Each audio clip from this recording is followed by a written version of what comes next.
तो कल मैं आप लोगों को माता सती और भोले बाबा के पावन प्रसंग को वर्णन करने का अल्प प्रयास कर रहा था कि और दक्ष प्रजापति के अहंकार को बता रहा था। भारी घमंडी का दक्ष है, तो महादेव को तक महादेव नहीं मानता था वो। भोले बाबा श्री डबलस्ताभर सेविताम हस्तय चक्र गदा शिखेट विशेखम चाप तर्जने बिभ्राणाम नरात्मिकाम सस्यधरा दुर्गाम त्रिनेत्रम भजे। तो विज्ञ स्नेही स्वजन यहाँ पर उनके लिए वर ढूंढने लगे। अंततोगत उनको लड़का भी मिल गया।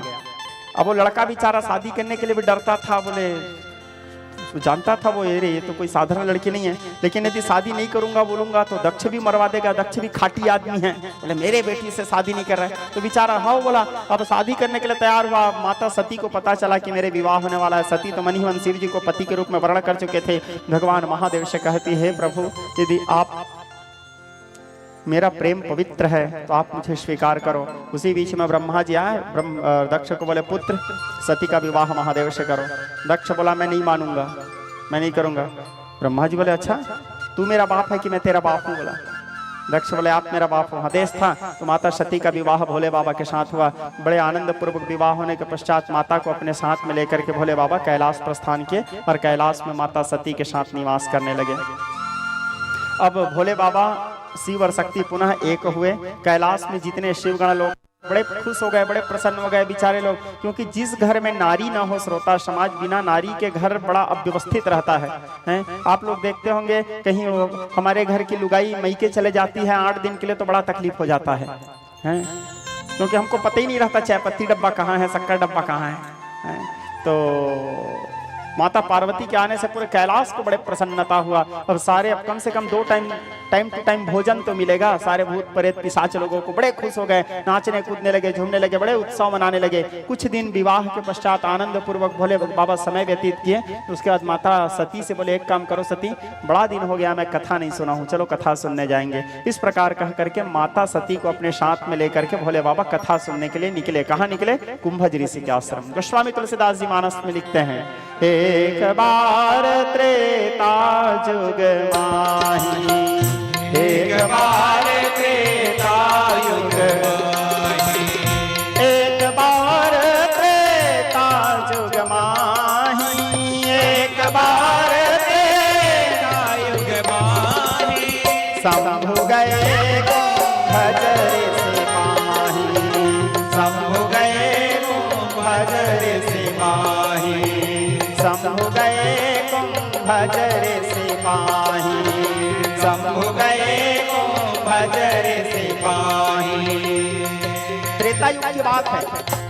एक बार त्रेता युग माही, शंभु गए कुंभज ऋषि माही। भोले बाबा अपने साथ जगदम्बा को लेकर के कुंभज ऋषि के पास कथा सुनने गए। ये बड़ा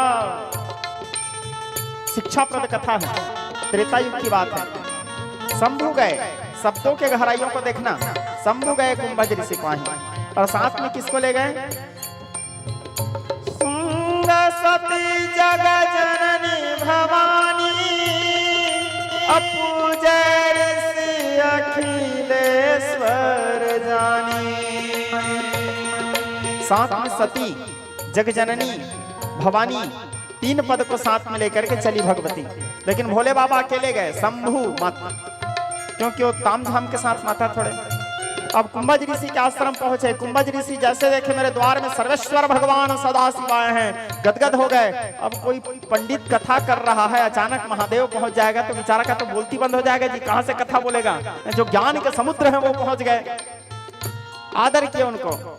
आदर करने के बाद बोले आओ आओ बाबा बैठो, आप ही का आसन है। बोले क्योंकि आदि वक्ता तो महादेव ही है। भगवान महादेव बोले हम बैठने नहीं सुनने आए हैं। बोले तुम बोलो। बोले कुंभज ऋषि बैठे, उनके आदेश प्राप्त करके कथा कहने लगे। कहता सुनाता रघुपति गुण गाथा, और कछु दिन कहाँ रहेगी गिरिनाथा। एक बार त्रेता युग माही, कहते सुनते कुछ दिन बिता। कुंभज ऋषि बड़े भाव से रघुनाथ जी के कथा बता रहे हैं और भोले बाबा बड़े भाव से कथा सुन रहे हैं। इस कथा से एक शिक्षा मिलता है श्रोता समाज सबको। भोले बाबा कथा सुनने गए हैं। सोचो जो सागर हैं, जो ज्ञान के समुद्र हैं, आद्य प्रणेता है। राम कथा लिखे कौन है? महादेव। निकला महेश के महान मंजुमान से ऋषि मुनियों की हुई धन्य चेतना हरा। भगवान महादेव जिसके आद्य प्रणेता हैं, उनके सरलता को देखो। कथा सुनने के लिए गागर, गागर यानी कुंभ, कुंभज ऋषि के पास गए हैं। सागर गागर के पास जा रहा है कथा सुनने। जो जितना ज्ञानी होता है श्रोता समाज, वो उतना नम्रवान होता है। ज्ञान का पहचान ही सामने वाले व्यक्ति के नम्रता से पता चलेगा। क्योंकि नमंती फलिनो वृक्षा नमंती गुणिनो जना शुष्क वृक्षश्च मूर्खश्च न नमंती कदाचन। यदि वृक्ष फलों से लदा हुआ है तो वृक्ष झुकेगा, सूखा पेड़ कहां से झुकेगा? वो तो तने रहेगा। और झुकना इंसान की शान होता है, अकड़ तो मुर्दे की पहचान है। जो जितना ज्ञानी रहेगा वो उतना नम्रवान रहेगा, वो उतना कम बात करेगा, वो उतना शांत रहेगा।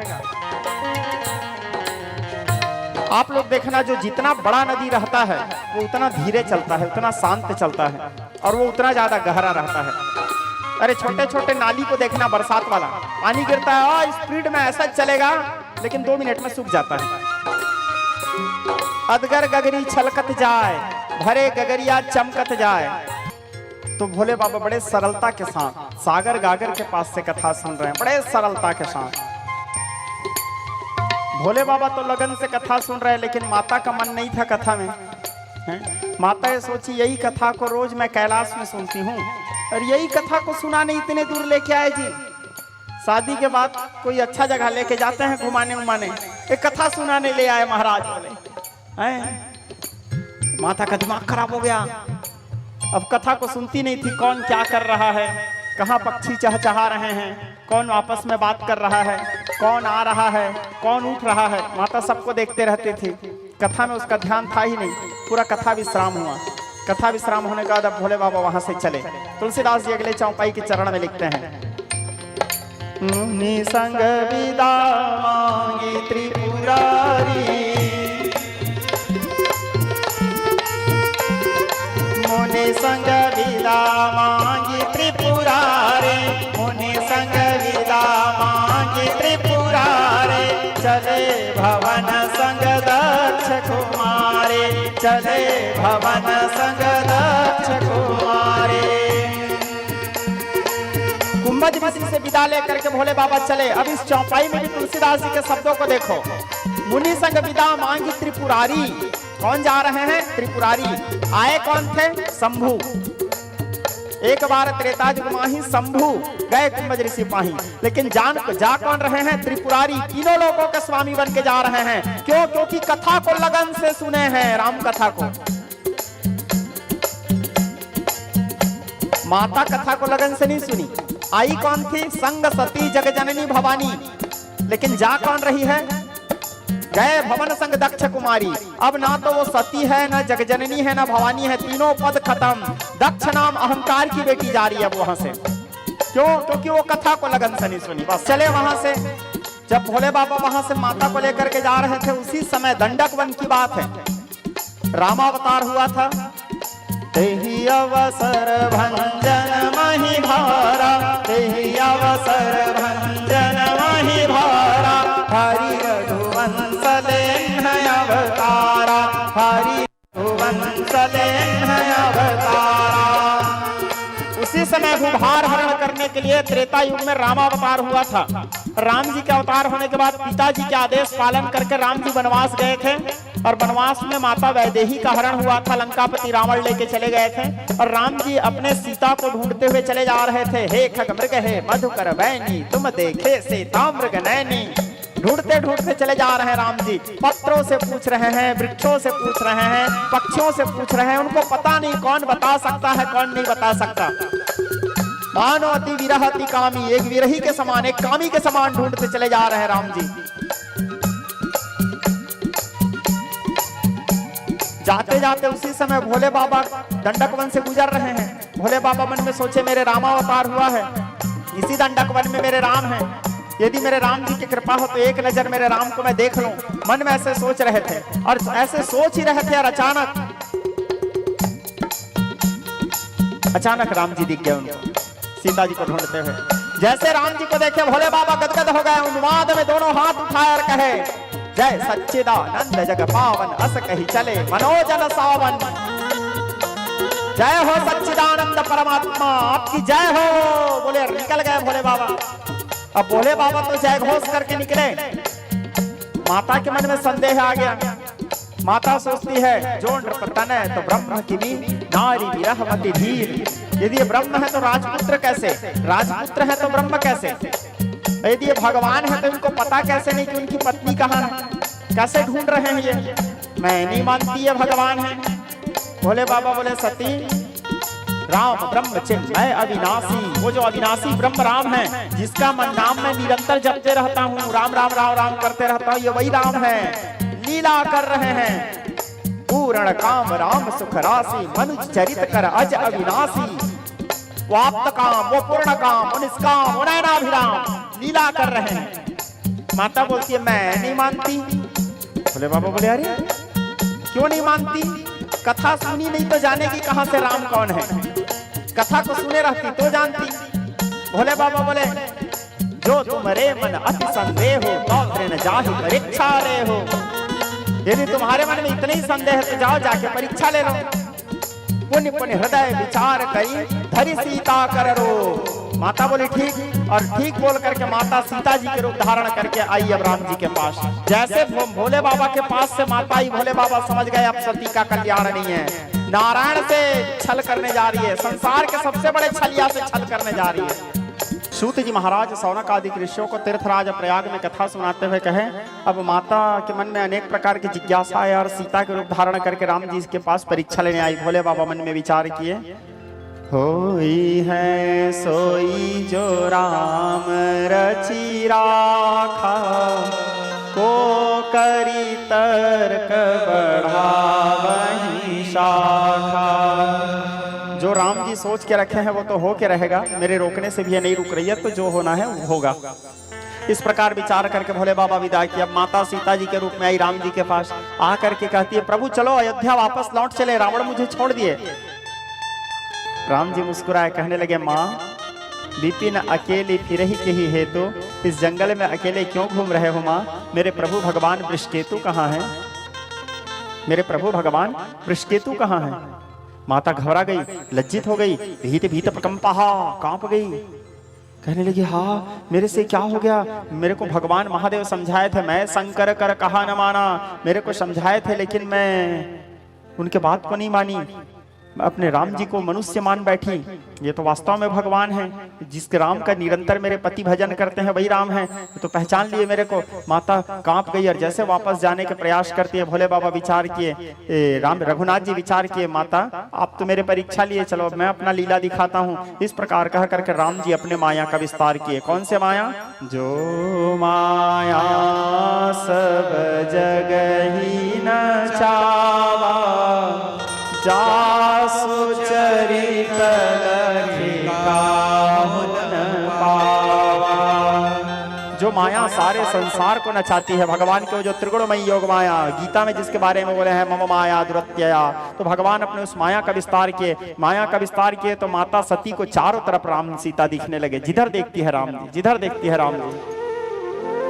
हर देव मेरे को समझाए थे महादेव, लेकिन मैं उनकी बात नहीं मानी। माता घबरा गई, शिव जी के स्मरण करने लगी, भगवान महादेव के ध्यान करने लगी, भगवान महादेव के स्तवन करने लगी, प्रार्थना करने लगी। जब भगवान महादेव की स्मरण की तो भगवान रघुनाथ जी अपने माया को समेट लिए, और जब माया को समेट लिए तो माता वापस गई शिव जी के पास। जब वापस शिव जी के पास गई तो शिव जी पूछे माता से, सती तुमने मेरे भगवान का परीक्षा लिया? सती झूठ बोल दी, नहीं नहीं नहीं, कछु न परीक्षा लिन्न गोसाई किन्न प्रणाम तुम्हारे नहीं, नहीं नहीं मैं कोई परीक्षा नहीं ली, जैसे जाके आप प्रणाम किए थे वैसे मैं ही भी प्रणाम करके आई।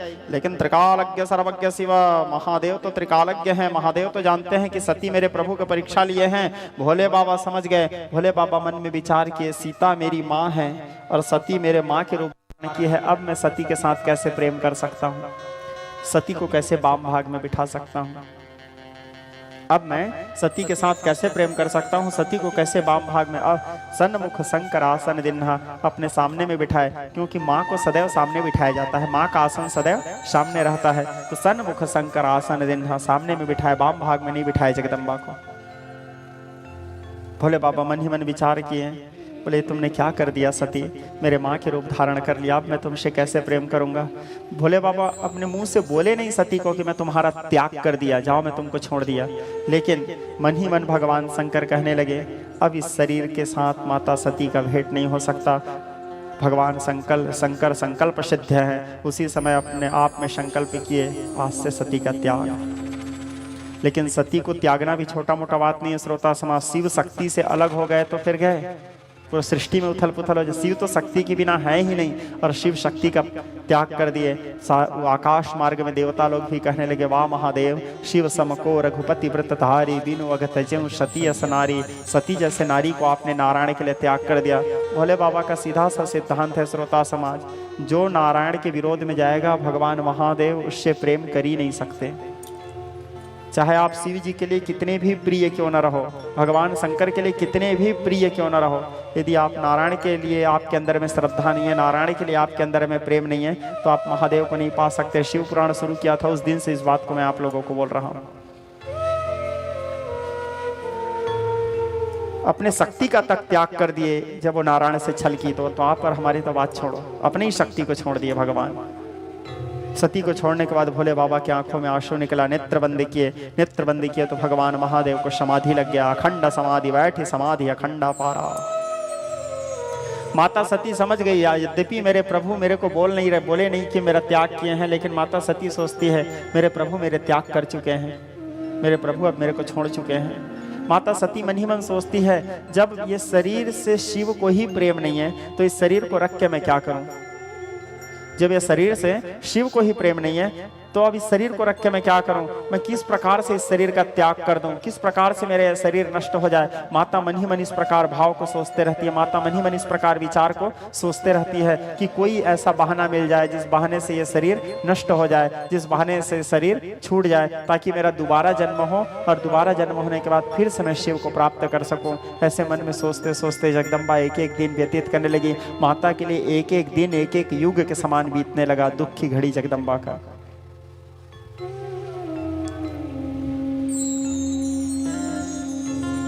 करुण क्रंदन करते हुए, रोते बिलखते हुए एक एक समय बीतता चला गया, दिन प्रतिदिन बीतते चला जा रहा है। एक दिन बीतते बीतते समय बीतता चला गया। इसी बीच में दक्ष प्रजापति शिव जी को चिढ़ाने के लिए एक यज्ञ करता है। उस यज्ञ में सारे देवताओं को बुलाए, भगवान शंकर बस को नहीं बुलाए, सबको बुलाए, भगवान शंकर को नहीं बुलाए। अब सब लोग अपने अपने विमान में बैठ के उड़ उड़ के जा रहे हैं। माता सती देखी सब लोग जा रहे हैं। सती के दो सहेली है स्कंद पुराण के अनुसार, एक का नाम है जया, एक का नाम है विजया। तो जया विजया से कहे बोले उन लोगों को पूछो तो कहाँ जा रहे हैं, सब लाइन के बाहर अपने अपने विमान में। जया विजया आके सब लोगों को पूछे बोले कहाँ जा रहे हो, बोले दक्ष के यहाँ बहुत विशाल यज्ञ हो रहा है, क्या तुम लोगों को पता नहीं, तुम लोगों को निमंत्रण नहीं मिला। जया विजया आए, आकर के सती से कहे सखी आपके पिताजी के यहाँ विशाल यज्ञ हो रहा है, उस यज्ञ में ये सब लोग जा रहे हैं। माता सती को बड़ा दुख लगा, सब लोगों को पिताजी बुलाए, मेरे को बस नहीं बुलाए। फिर भी पिता के प्रति तो प्रेम है, बेटी के अंदर जाने की इच्छा हुआ, लेकिन माता जाए भी कैसे बिना अपने पति को आदेश दिए। पति समाधि में बैठे हैं, संयोगवश उसी समय भोले बाबा का समाधि टूटा। गोस्वामी जी लिखते हैं बीते सम्मत सहस सतासी, तजि समाधि संभो अविनाशी। राम नाम शिव सुमिरन लागे, जाने उमा जगत पति जागे।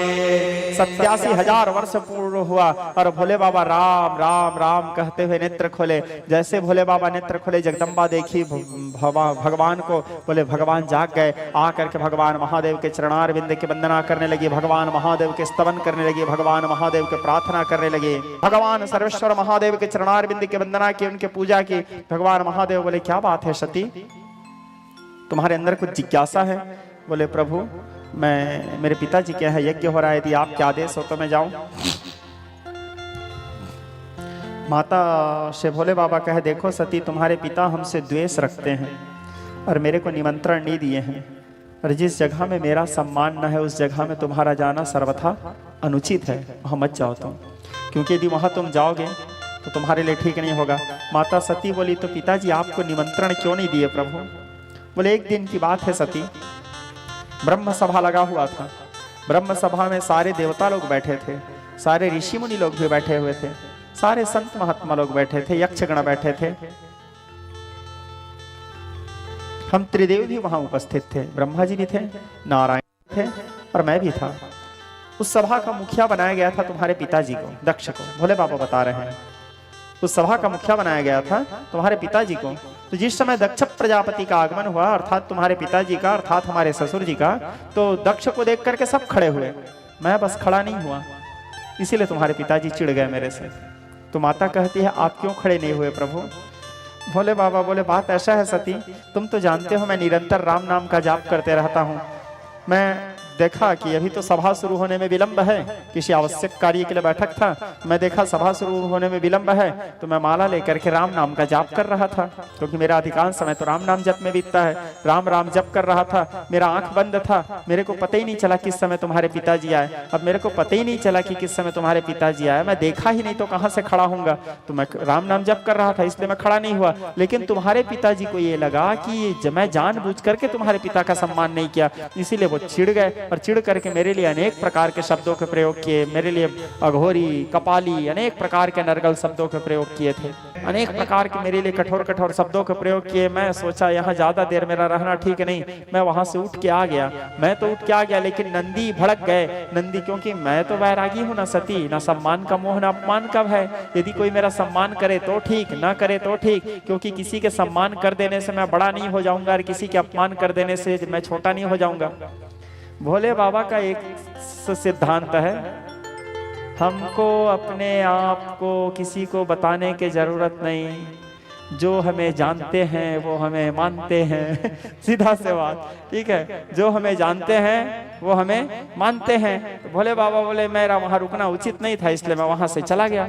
लेकिन नंदी को बर्दाश्त नहीं हुआ, क्योंकि वो तो मेरा भक्त है। नंदी क्रोध में आकर के तुम्हारे पिता को श्राप दिए थे कि दक्ष तुम मेरे प्रभु का अपमान किए हो, जाओ परमार्थ के सभी वस्तुओं से तुम च्युत हो जाओ। नंदी श्राप दे के आ गए थे। इसी चिड़ को भंजाने के लिए तुम्हारे पिता उस यज्ञ को कर रहे हैं और यज्ञ में सबको बुला रहे हैं, लेकिन मेरे को नहीं बुलाए।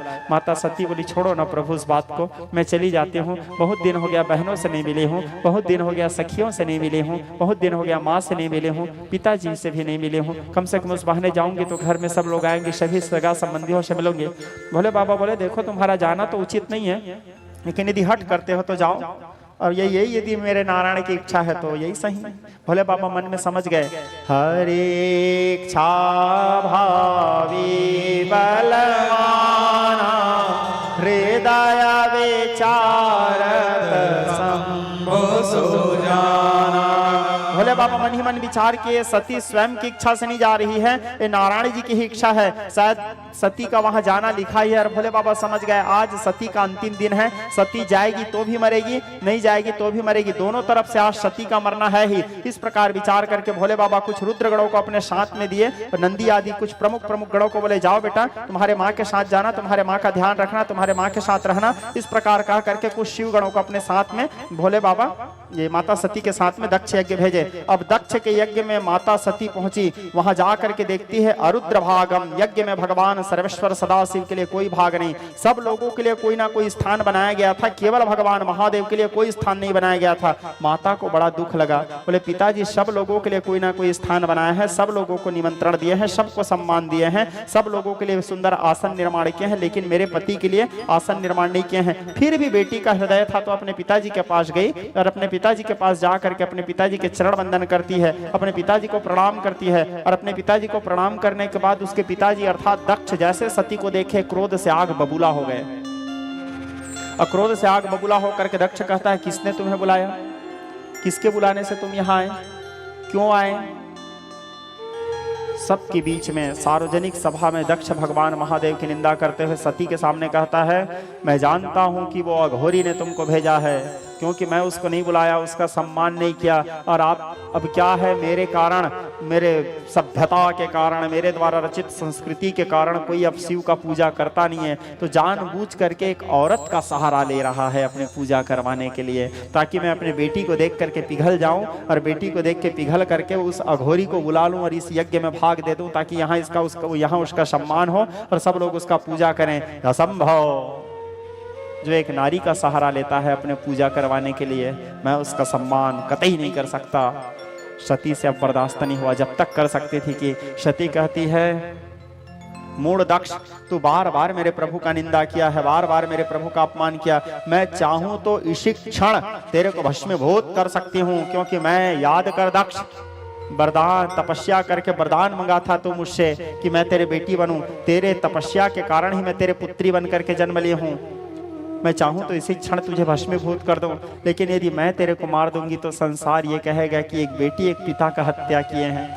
तेरे को तो उचित दंड मेरे प्रभु देंगे दक्ष, लेकिन मैं अपने इस कान से शिव निंदा सुनी हूँ, शिव की निंदा सुनी हूँ, और तेरे जैसे पापी के तेज से मेरा जन्म हुआ है, वीर्य से मेरा जन्म हुआ है, इसलिए तजी हूँ तुरत देह ते ही हेतु, इसलिए मैं इस देह का ही त्याग कर देती हूँ। इस प्रकार कह के भगवती उत्तर दिशा की ओर जाती है, पीले रंग के वस्त्र परिधान की, और पीले रंग के वस्त्र परिधान करके भगवान महादेव की स्तुति करने लगी, भगवान महादेव की प्रार्थना करने लगी, भगवान महादेव के स्तवन की, और नारायण जी के प्रार्थना करती है। फिर नारायण जी से क्या प्रार्थना करती है? मरत सती हरि सन वर मांगा, जन्म जन्म शिव पद अनुरागा।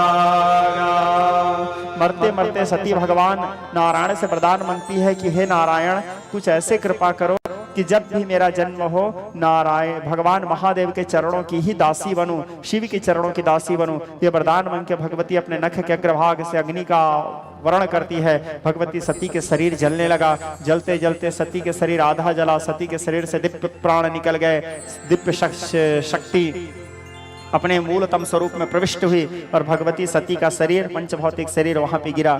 जो लोग वहां चालाक थे,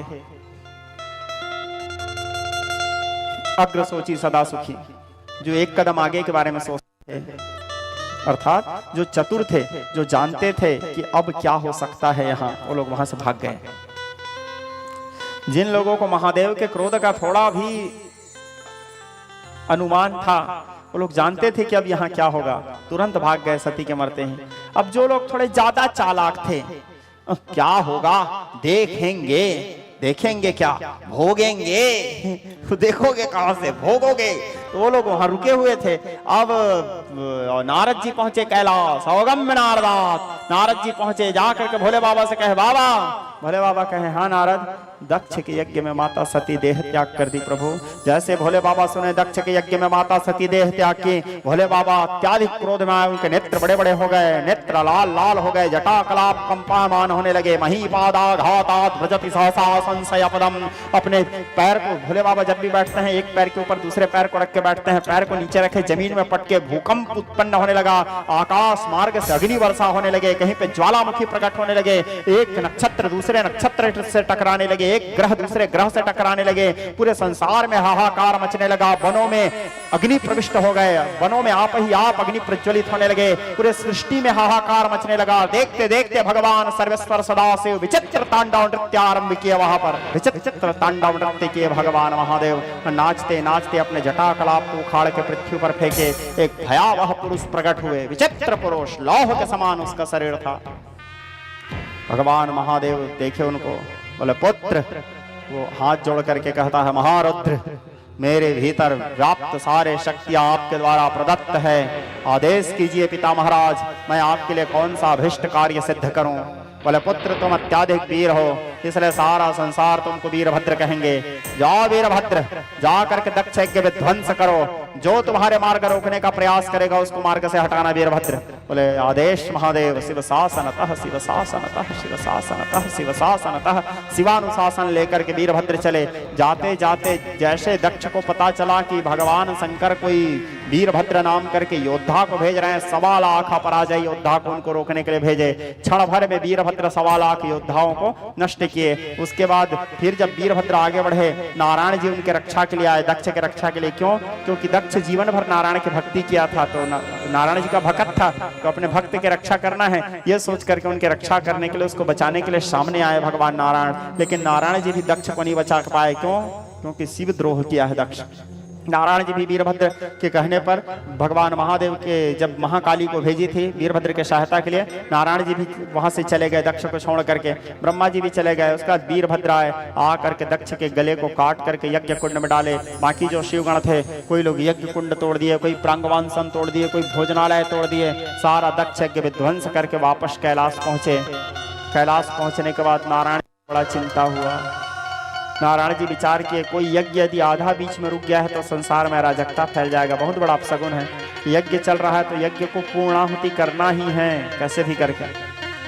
ये तो यज्ञ आधा बीच में रुक गया। अब यज्ञ पूर्ण तभी हो सकता है जब जजमान रहे। यहाँ तो जजमान भी मर गया शिवद्रोह के चलते। तो सब लोग बोले, विचार किए, बोले नारायण जी से प्रार्थना करते हैं। नारायण जी बोले आप ही कुछ करो, क्योंकि यज्ञ के देवता कौन है? नारायण। कोई भी यज्ञ हो, यज्ञ के मुख्य देवता होते हैं नारायण जी। तो नारायण सारे देवताओं को लेकर के कैलाश पहुंचे और कैलाश में जाकर के सर्वेश्वर भगवान शिव के प्रार्थना करने लगे, उनके स्तवन करने लगे। तो विज्ञ स्नेही स्वजन सब मिलकर के सर्वेश्वर भगवान शिव के प्रार्थना किए, भगवान महादेव के स्तवन किए, भगवान महादेव के प्रार्थना के। शिव महिमा स्तोत्र बहुत लंबा है, मैं आप लोगों को छोटा सा सुनाया बस। तो सब मिलकर के भगवान महादेव के प्रार्थना किए। नारायण जी को सामने देख करके भगवान महादेव आए।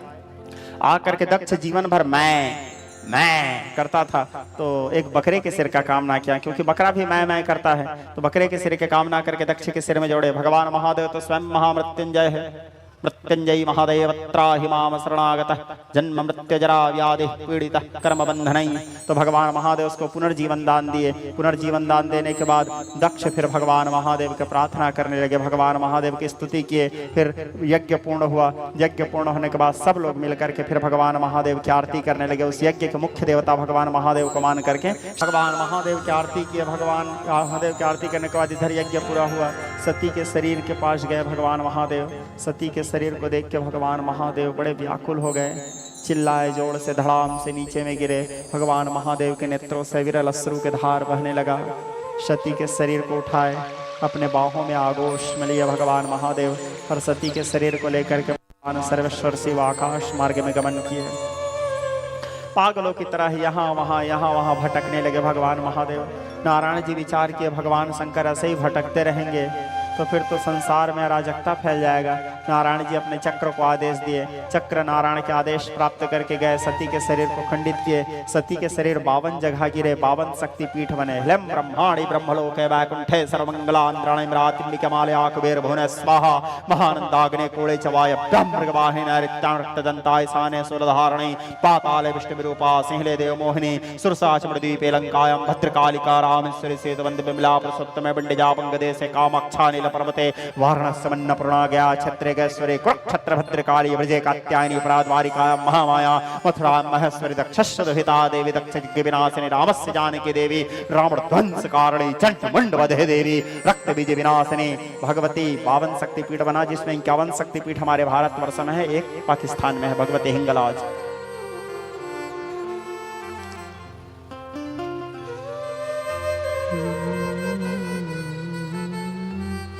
अब सती के शरीर भी नष्ट होने के बाद भगवान महादेव आकाश मार्ग से जमीन में गिरे। भगवान महादेव योग का ध्यान किए, योग जागृत किए और शिवत्व जागृत करने के बाद शिवरेव ज्योति प्रतिपत्ताय अपने शिवत्व का त्याग कर दिए भगवान। ये जो कथा है बड़ा विलक्षण कथा है श्रोता समाज।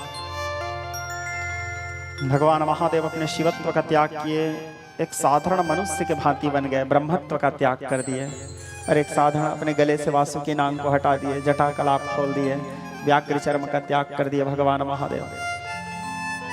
दिगंबर अवस्था में भगवान यहाँ माता सती अपने पैर में महावर लगाती थी।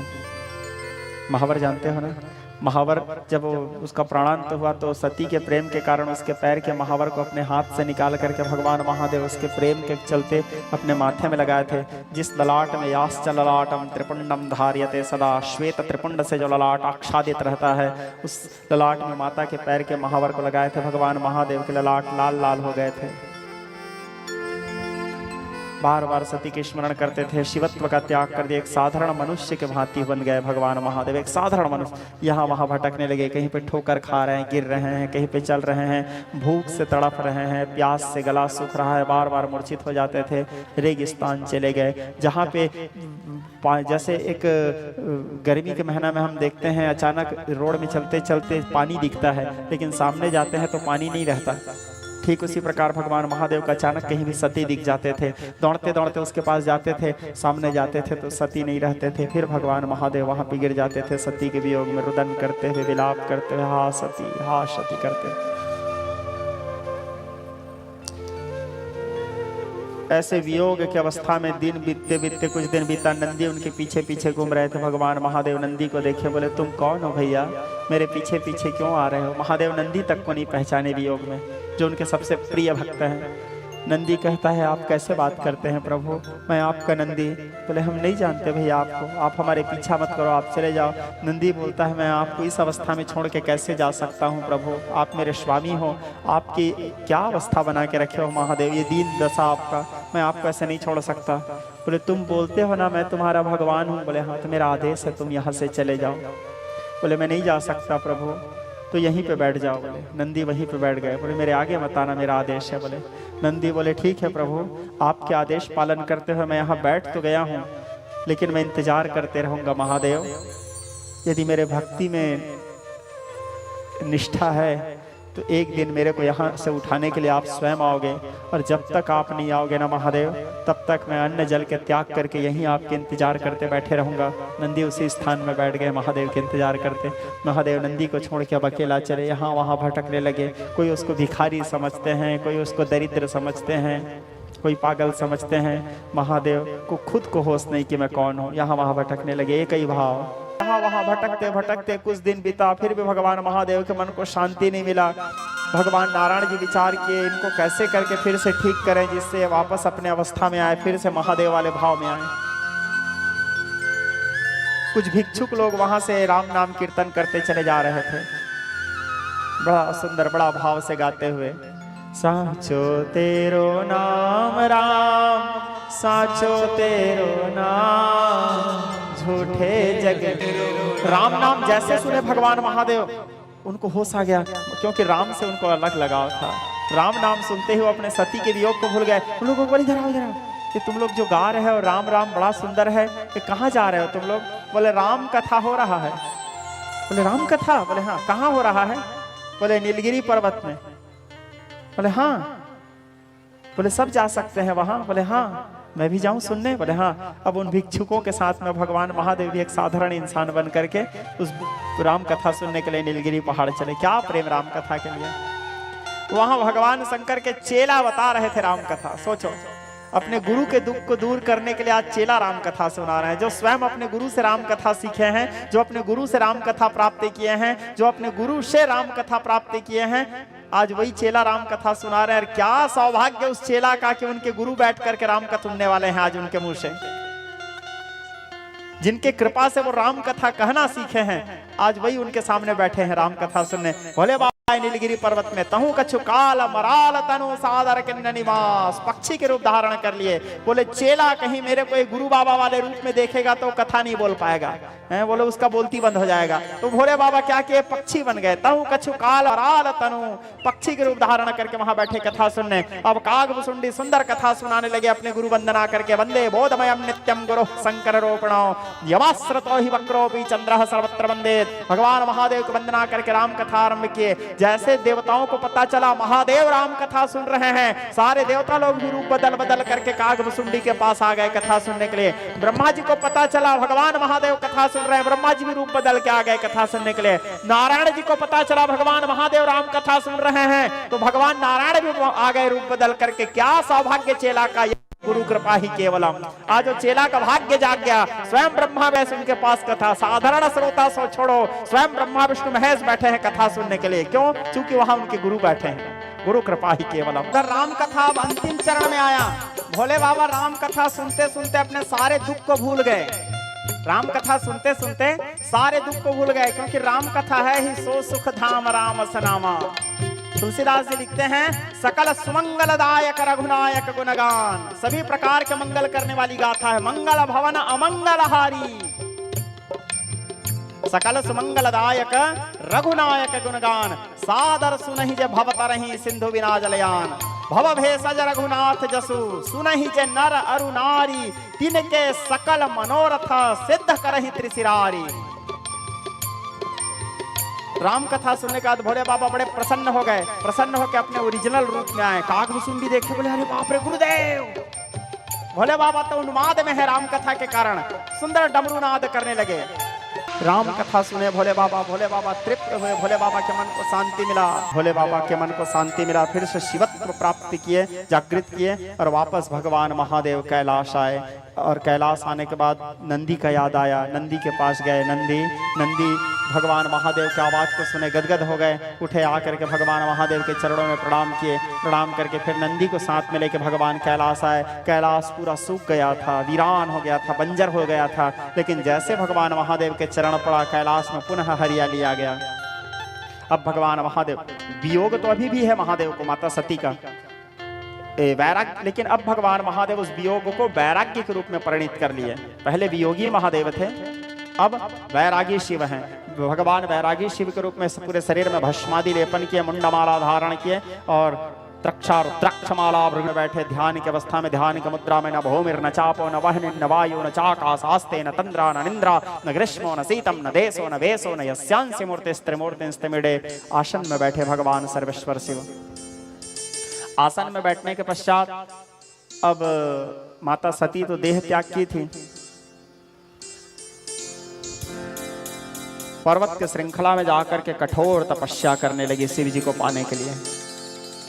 भद्रकाली के रूप धारण करके बड़ा विशाल विकराल रूप, कराल वदनाम घोराम चत्र रूप भगवती का, और उस विकराल रूप धारण करके भगवती उस हिमालय के श्रृंखला में तपस्या करने लगी। तपस्या करते करते समय व्यतीत हुआ। तपस्या का असर तो सबके ऊपर होता है, महादेव के ऊपर भी हुआ। महादेव प्रकट हुए, कहने लगे देवी वरम ब्रूहि, जो इच्छा हो वरदान मांगो। भगवती कहती है वर देना चाहते हो तो वर बन जाओ प्रभु। भगवान महादेव बोले कि सती के मरने के बाद तो हम दोबारा सोचे नहीं है कि फिर से शादी करेंगे, अगर यदि करेंगे भी तो इतना विकराल कराल बदनाम घोराम के साथ करेंगे जी। बोले कोई भी चाहता है हमारी बाई सुंदर रहे हैं, तुम तो दिखने में भी काला प्रभाम कटाक्ष छायर कुल भयदाम, किसी को बताऊंगा ये हमारी महरिया है तो सामने वाला डर के मर जाएगा, इतना विकराल रूप। तो भगवती जगदम्बा सरस्वती शिवा भगवान महादेव के सामने बड़ा अलौकिक सौंदर्यमय स्वरूप धारण करती है। फिर सुमन सुमन सुमन सुमन सुमनोहर कांतियुते श्रुत रजनी रजनी रजनी रजनी रजनी कर प्रवृते श्रोनयन विभ्रमर भ्रमर भ्रमर भ्रमर भ्रमरादिवृते जय जय हे अलौकिक सौंदर्य में स्वरूप धारण की भगवती, जिनके सौंदर्य के, जिनके रूप के, जिनके लावण्य के, माधुर्य के वर्णन नहीं किया जा सकता। तो भगवती सुंदर सुशोभित होती है। भगवती अलौकिक सौंदर्य में स्वरूप धारण की। जब भगवती दिव्य सौंदर्य में छटा, दिव्य सौंदर्य में स्वरूप धारण की, तब फिर भोले बाबा कहे हाँ हाँ हाँ यही वाले स्वरूप के साथ हम विवाह करेंगे। बोले माता बोलती है हाँ, लेकिन अब हम पिछले बार जो हमारे पिताजी थे वो ठीक ठाक नहीं थे, इस बार अच्छे पिताजी की बेटी बनेंगे। आप पगड़ी बांध के आना और हमको विवाह करना, पाणी ग्रहण करेंगे, फिर आप हमारे साथ विवाह करना। भगवान महादेव बोले तथास्तु है। भगवती अपने वास्तविक स्वरूप को प्राप्त होती है। अब सारे देवता लोग विचार किए भगवती को दोबारा जन्म दिलवाना है, तो भगवती को दोबारा जन्म दिलवाने के लिए अब पिछले बार के पिताजी तो ठीक नहीं थे, इस बार ठीक ठाक पिताजी खोजना है। तो सब लोग देखे, बोले हाँ योग्य पिता केवल पर्वतों के राजा हिमालय हैं। सब लोग हिमालय के पास गए। हिमालय को बोले, हिमालय देखे ब्रह्मा आदि देवताओं को पर्वत हिमालय में गदगद हो गए, सबके अभिवादन किए। बोले आज मेरा सौभाग्य जाग गया कि आप सबका एक साथ दर्शन। बोले पर्वतराज शिव और शक्ति को पुनः एक करना है। इस बीच में एक ताड़कासुर नाम करके असुर है, वो घोर अत्याचार कर रहा है। ताड़कासुर के अत्याचार से भी हम लोगों को मुक्ति पाना है, क्योंकि शिव पुत्र के हाथ ही ताड़कासुर का वध होना है। शिव पुत्र के हाथ ही ताड़कासुर का वध होना है। तो हम सबको मुक्ति पाने के लिए शिव जी को विवाह करवाना है। शिव और शक्ति भी पृथक हो गए हैं, फिर से शिव और शक्ति को मिलाना है। शिव और शक्ति तभी मिलेंगे जब शक्ति का दोबारा जन्म होगा। तो एक काम करो पर्वतराज हिमालय, तुम जगदम्बा की उपासना करो, जगदम्बा की तपस्या करो, और तपस्या करने के बाद भगवती से वरदान मांगो कि भगवती तुम्हारे बेटी बन करके जन्म ले। तब फिर पर्वतराज हिमालय सबकी इच्छा जान करके भगवती जगदम्बा की उपासना करने लगे, भगवती जगदम्बा की तपस्या करने लगे। कठोर तपस, अन्न जल का त्याग करके माता मैना के साथ भगवती की तपस्या करने लगे। तपस्या करते करते करते करते समय व्यतीत हुआ। वो शुभ समय आया जब पर्वतराज हिमालय के सामने में सर्वेश्वरी भगवती देवी प्रपन्नार्ति हरे प्रसीद। बंगाली लोग जब पढ़ते हैं, आप लोग सुने हो, तुम्हारे बनाओ बेटा बनाओ, बनाओ बेटा बनाओ। बंगाली लोग जब समय महालया पाठ करते हैं, महालया क्या अद्भुत पाठ करते हैं। उन लोगों का उच्चारण थोड़ा अलग रहता है हम लोगों से। तो जब वो लोग महालया पाठ करते हैं बंगाली भाई लोग, क्या अद्भुत उनके जो भगवती का ऐसे लगता है मानो अब तक, क्या अद्भुत उनके जो भगवती का ऐसे लगता है मानो अब तक भगवती प्रकट होने वाली है। देवी प्रपन्नार्ति हरे प्रसीद, प्रसीद मातोर्जगताखिलस्य, प्रसीद विश्वेश्वरि पाहि विश्वं तमेश्वरी देवी चराचरस्य। सर्वमंगलमंगल्ये शिवे सर्वार्थसाधिके, शरण्ये त्र्यंबिके गौरी नारायणि नमस्तुते। शरणागत दीनार्थ परित्राणपरायणे सर्वस्यार्ति हरे देवी नारायणि नमस्तुते। सर्वस्वरूपे स्वरूपे सर्वशक्ति समन्विते भव्योस्त्राहिनो देवी दुर्गदेवी नमस्तुते। चंडवीरा चंडमाया चंडमंडम प्रभंजनिं तम नमामि देवे श्री चंडिका चंड विनाशिनीं। अद्भुत पाठ करते हैं जब वो लोग महालया पाठ करते हैं सारे बंगाली भाई लोग। तो भगवती के स्तवन किए, भगवती के प्रार्थना किए, सर्वेश्वरी उनके सामने प्रकट हुई। पर्वतराज हिमालय के बोले क्या इच्छा है हिमालय? बोले जगदम्बा, मैं आपको अपने पुत्री के रूप में प्राप्त करना चाहता हूँ। भगवती बोले बेटी तो बन के आ जाऊंगी, लेकिन तुम हिमालय दक्ष जैसे गलती मत करना। बोले पर्वतराज हिमालय बोले ना माँ, मैं जानता हूँ महादेव को, मैं दक्ष जैसे अपराध नहीं करूंगा। मैं तो शिव के उपासक हूँ, शिव की आराधना करने वाला हूँ, आपको करूंगा भगवती। भगवती बोले तो मैं सही समय आने से तुम्हारे पुत्री बन के जन्म लूंगी, लेकिन उससे पहले तुम देवी गंगा को प्रसन्न करो, क्योंकि आदि शक्ति को गर्भ में धारण करने के लिए गर्भ को भी पवित्र होना आवश्यक है। वो गर्भ भी तो वैसा शुद्ध रहे जिसमें स्वयं त्रैलोक्य के जननी विराजमान भासमान हो। तो पहले गंगा का ध्यान करो, गंगा का आवाहन करो, और पहले गंगा को अपने बड़े बेटी के रूप में जन्म दो, क्योंकि गंगा जब तुम्हारे गर्भ में आएगी तो तुम्हारा गर्भ पवित्र हो जाएगा। फिर गंगा जी को जन्म देने के बाद फिर मैं तुम्हारे पुत्री बन के, छोटी बेटी बन के आऊंगी। तब पर्वतराज हिमालय भगवती गंगा की उपासना करने लगे, भगवती गंगा के ध्यान करने लगे। भगवती गंगा के देवी सरस्वती भगवती गंगे तारणी तरल तरंगे शंकर मौली निवासिनी विमले मम यदि भ्रांता तब पद कमले भागीरथी सुखदायिनी माता नाहम जाने महिमा शक्त। भगवती गंगा की उपासना के शुभ समय पा करके इनके सामने भगवती गंगा प्रकट हुई, आविर्भूत हुई। देवी गंगा पूछी क्या बात है पर्वतराज? बोले माता, मैं आपको अपने पुत्री के रूप में प्राप्त करना चाहता हूँ माता, क्योंकि मेरे को आदि शक्ति को जन्म देना है, फिर से शिव और शक्ति के मिलन करवाना है। लेकिन शिव और शक्ति के मिलन होने के लिए पार्वती के जन्म लेना आवश्यक है। अब पार्वती तभी जन्म लेगी जब पहले आपका जन्म होगा। तो आप मेरी बड़ी बेटी बन करके जन्म लो। भगवती गंगा तथास्तु कहती है उनकी इच्छा जान करके, और इच्छा जान करके आशीर्वाद देती है। हर शुभ समय पा करके पर्वतराज हिमालय के घर में माँ गंगा का आविर्भाव होता है, माँ गंगा का जन्म होता है। जब भगवती गंगा का जन्म हुआ, देवता लोग आकाश मार्ग से पुष्प वृष्टि करने लगे, जय घोष करने लगे, जय जयकार ध्वनि होने लगा, क्योंकि पतित पावनी भगवती माँ गंगा का आविर्भाव हुआ। बोलिए माँ गंगा के, भगवती जाह्नवी के, भागीरथी गंगा के। जिस दिन से भगवती गंगा का जन्म हुआ, पर्वतराज हिमालय के यहाँ सभी प्रकार से सुख संपत्ति संपदा छा गया, क्योंकि स्वयं पतित पावनी उसके घर में आए हैं बड़ी बेटी बन करके। सभी प्रकार से सुख संपत्ति छा गया, सभी प्रकार से वैभव उसके घर में भरने लगे। श्री सूत जी महाराज कहने लगे, शौनक आदि ऋषियों, आज मैंने तुम वास्ते यहाँ तक की कथा कहा, आगे तुम्हारे क्या सुनने की इच्छा है? जय जय श्रीमद् श्री शिव महापुराणे शिव शक्ति लीला प्रसंगे दिवस विश्राम